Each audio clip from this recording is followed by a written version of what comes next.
मैंने जो कुरान की आयत पढ़ी है उसमें अल्लाह ने हुक्म दिया, वातसिमू बिहब्लिल्लाहि जमीअन वला तफर्रक़ू। अल्लाह फरमाता है कि लोगों, अल्लाह की रस्सी को मजबूती से थामो, वला तफर्रक़ू,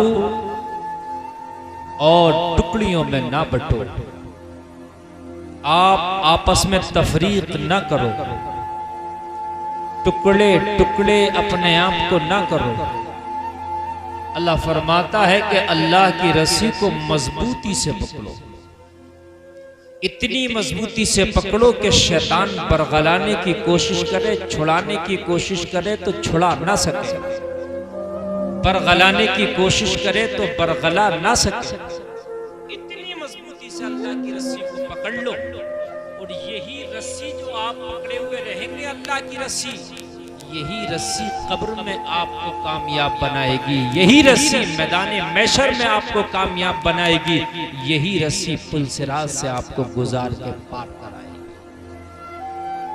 ये रस्सी है, इस रस्सी को हमने पकड़ना है। लेकिन आज हमने सारी रस्सियां पकड़ रखी हैं, लेकिन सिर्फ अगर हम दूर हैं तो उस रब की रस्सी से दूर हैं, जिसको हमने पकड़ना चाहिए था उससे हम दूर हैं। बाकी सारी रस्सी, झूठ की रस्सी हमने पकड़ रखी है, सूद की रस्सी हमने पकड़ रखी है, लोगों हमने झूठ की रस्सी पकड़ रखी है, हमने शराब नोशी की रस्सी पकड़ रखी है। मुझे बताओ वो कौन सा बुरा काम नहीं है कि जिसकी रस्सी को हमने थामा नहीं है, और हम अपने आप को दावे से कहते हैं कि हम कट्टर मुसलमान हैं।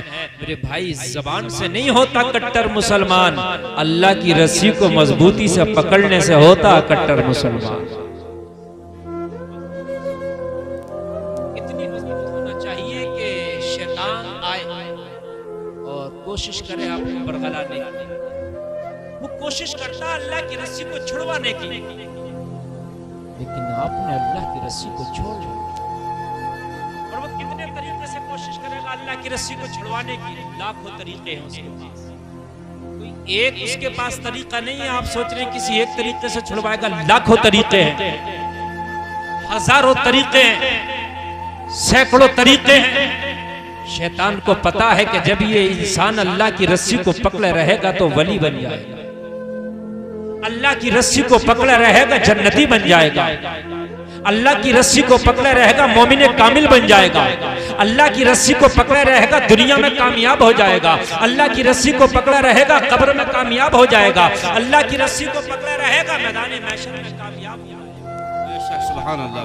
आपको इसलिए रस्सी पकड़ने नहीं देता, आपको हमेशा हर वक्त हर लम्हा कोशिश करता है कि उस रस्सी से आपकी जो गिरफ्त है उसको ढीला करा दे। हर हम है कि उसके फिराबे में, हम हैं उसके बरगलाए में आ जाते हैं, हम हैं उसकी कोशिशों में उसको हम कामयाबी दिला देते हैं। आज मैं अपनी तकरीर का उन्वान ये बना रहा हूँ कि हमारी तबाही की वजह क्या है, हमारी बर्बादी की वजह क्या है। आज दूसरी कौमें क्यों कामयाब हैं, आज हम क्यों फेल और फ्लॉप हैं। आवाज आ रही है? इसको ऐसे सेट कर दो, मैं 4 अंदाज से बोलूं, मेरी आवाज लेता है, इसे मैं मुंह में भरा के नहीं बोलूं, 4 अंदाज से बोलूं तो आवाज लेता है। इतना डिस्टर्ब ना करें और इसका आवाज कम ना करें। दूसरी कौमें दुनिया में क्यों कामयाब हैं और आज हम क्यों फेल हैं। बड़ा अहम मेरा तकरीर का गुफ्तगू का ये मैं मौजू छेड़ रहा हूँ। अगर आप सुने तो, नहीं सुने तो फिर कोई मसला नहीं है। मैं तो समझ रहे हैं, मेरे पास हर तरह का मसला मसाला है, मैं अपना वक्त तो कैसे भी गुजार दूंगा, लेकिन मेरा मसला ये रहता है कि मैं कुछ देकर जाना चाहता हूँ। हर कौम दुनिया में कामयाब नजर आती है सिवाय कौम मुस्लिम के, जबकि दुनिया में अगर सबसे ज्यादा कामयाब कोई कौम थी तो वो कौम मुस्लिम थी। लेकिन सबसे ज्यादा फ्लॉप हम हैं, हमारी तादाद कम नहीं है। तुम कहते हो क्या करें, हम बड़े परेशान हैं, हम थोड़े हैं, गलत कहते हैं आप। जितनी तादाद आपकी आज है इतनी तारीख में तुम्हारी तादाद कभी ना थी। समझे आप? मालूम आज आपकी कितनी तादाद है दुनिया में? तकरीबन 150 करोड़ आपकी तादाद है। 150 करोड़ होने के बाद में फिलहाल मेरे नबी का जाहिरी जमाना था तो सिर्फ सहाबा की तादाद 1.25 लाख थी और पूरी दुनिया में वो कामयाब थे। 1.25 लाख होकर पूरी दुनिया में कामयाब थे, हम 150 करोड़ होके फिलहाल जो है। कितने थे सहाबा मेरे सरकार के हुज्जतुल वदा के मौके पर, जब नबी का आखिरी हज था उस मौके पर सहाबा की तादाद लगभग 1.25 लाख। कितनी है? 150 करोड़। हिसाब लगा सकते हैं आप? तब ज्यादा थे मुसलमान के, अब ज्यादा है? बोलिए, अब ज्यादा ना। और अब कितने फिलौ पे हर जगह हमें जलील और रुसवाई का चेहरा देखना पड़ रहा है। और पहले वो इतने कामयाब थे, हाँ कदम रख दिया वो जमीन अल्लाह उनके नाम करता था।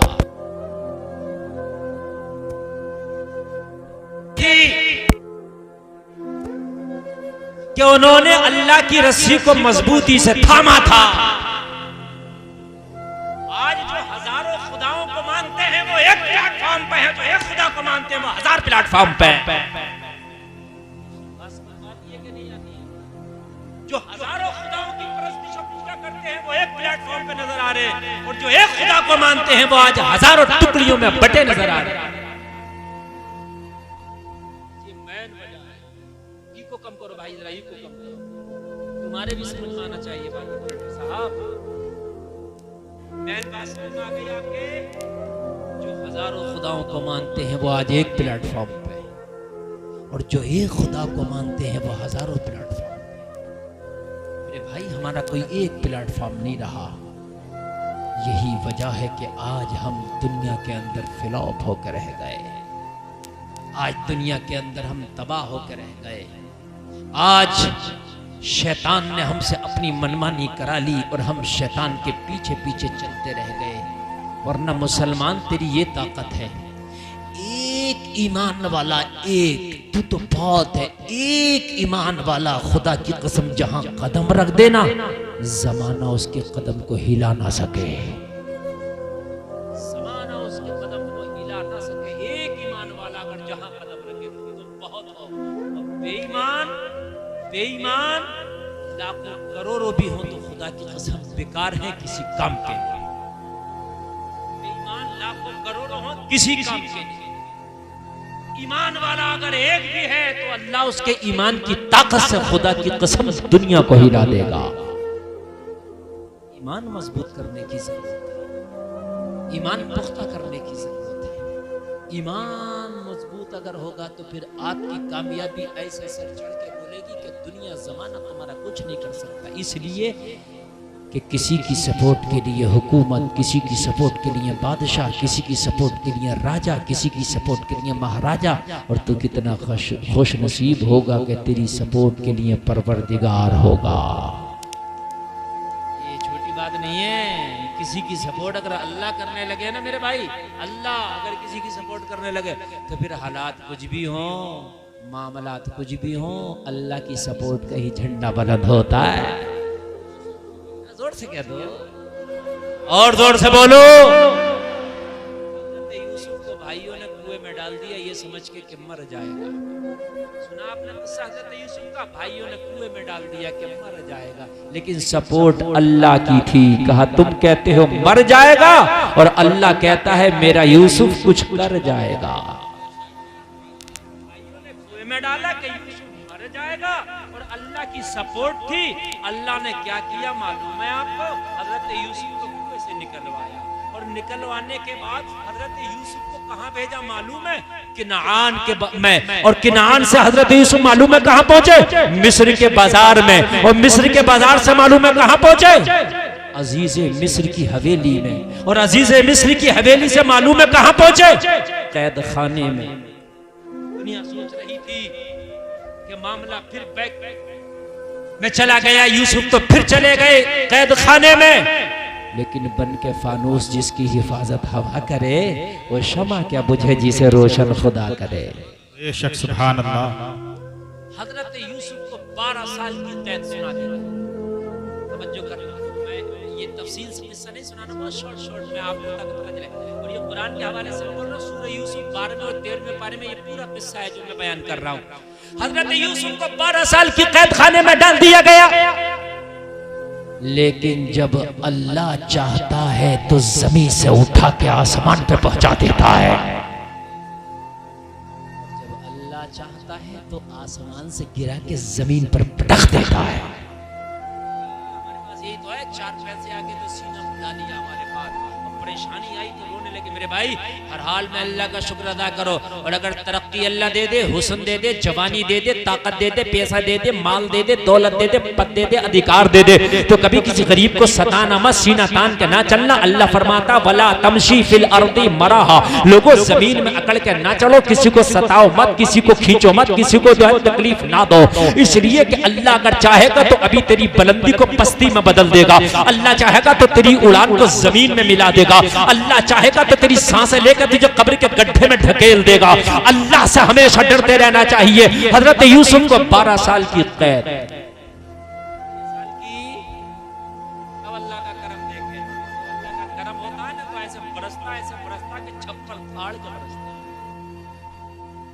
जब वो देता है तो मिसाल सुनिए, छप्पर जोर से बोलिए, अब छप्पर नहीं है तो इनको कैसे देगा, तो लिंटर फाड़ के देगा। के लिए कोई मुश्किल नहीं है, कोई वईद नहीं है, समझ रहे हैं आप? हजरत यूसुफ कैद में है, बादशाह ने ख्वाब देख लिया। अब बड़ा परेशान हुआ कि इसकी कोई ताबीर बताए, कोई नहीं बताता। किसी ने कहा बादशाह अगर ख्वाब की ताबीर चाहते हो तो जिस यूसुफ को कैद खाने में डाले हो वो यूसुफ ख्वाबों की सच्ची ताबीर बताते हैं। उन यूसुफ से अपने ख्वाब की ताबीर पूछो, वो तुम्हारे ख्वाब की ताबीर बताएंगे। और जलसे में आने वालों, बादशाह तो बादशाह है, हजरत यूसुफ को बुला भेजा। अब हजरत यूसुफ को अल्लाह ने कहा यूसुफ अब गर्दिश के दिन छटने लगे, अब मैं तरक्की के दिन तुमको अता करने वाला हूं, अब मैं कैद खाने से मैं तुम्हें तख्त पे बिठाने वाला हूं। बादशाह ने बुलाया, हमने ख्वाब देखा है, बादशाह ने जब अपना ख्वाब सुनाया तो हजरत यूसुफ ने फरमाया तेरे ख्वाब की ताबीर यह है कि तेरे मुल्क में कहत पड़ने वाला है।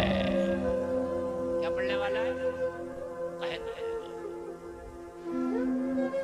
ये मेरे ख्वाब की ताबीर है। हाँ, हजरत यूसुफ ने फरमाया कहत पड़ेगा, बहुत खतरनाक, 7 साल तक कहत रहेगा, जमीनें सब्जा उगाने से कासिर रहेंगी, बारिश का कतरा नहीं बरसेगा, जमीनें बंजर हो जाएंगी, लोग भूख और प्यास की वजह से मरने लगेंगे, तेरे जानवर हलाक होने लगेंगे, तेरी हुकूमत को खतरा लायक हो जाएगा, इतनी जानों को तू कैसे बचाएगा? बादशाह परेशान घबरा गया। 7 साल का कहत, कैसे 7 साल का कहत मैं कैसे इससे जो है पंगा लूंगा, इस 7 साल के कहत से मैं कैसे पंजा आजमाई करूंगा? परेशान। अब हजरत यूसुफ को वो मानता नहीं था बादशाह तो गैर खुदाओं की पूजा करने वाला था, माबूदाने बातिला की इबादत करने वाला था। लेकिन हजरत यूसुफ की बात समझ में आ गई। कहने लगा यूसुफ अगर इस कहत से लड़ने का अगर मुझे हथियार बता दो तो अभी कैद खत्म। जब आप कहत के बारे में बता सकते हैं तो इससे किस तरीके से छुटकारा हासिल किया जाए उसके बारे में भी आप बता सकते हैं। नबी इंजीनियर भी होता है, नबी साइंसदान भी होता है,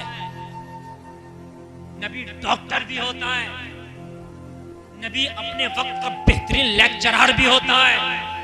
आला हजरत तो नबी के लेक्चर के और नबी की जबान के लिए फरमा रहे तेरे आगे यूं है दबे लचे फुसहा अरब के बड़े बड़े, कोई जाने मुंह में ज़बान नहीं बल्कि जिस्म में जान है।